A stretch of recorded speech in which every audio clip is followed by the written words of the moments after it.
My name is Stephanie Joyce, and I'm an acute care and trauma surgeon in New London, Connecticut with the Yale New Haven Healthcare System.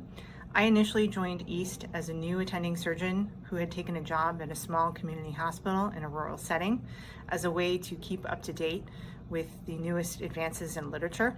The monthly literature reviews that East sends out have been instrumental in making sure that I stay up to date.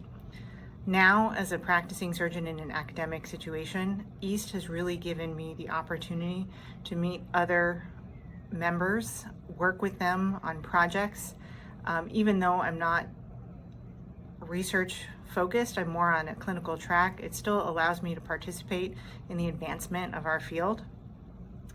As a new resident, fellow, or faculty member who's interested in trauma and acute care surgery, I highly recommend joining East, as it has tremendous amounts of resources, both podcasts, practice management guidelines, and monthly literature reviews that will keep you on your toes and keep you up to date.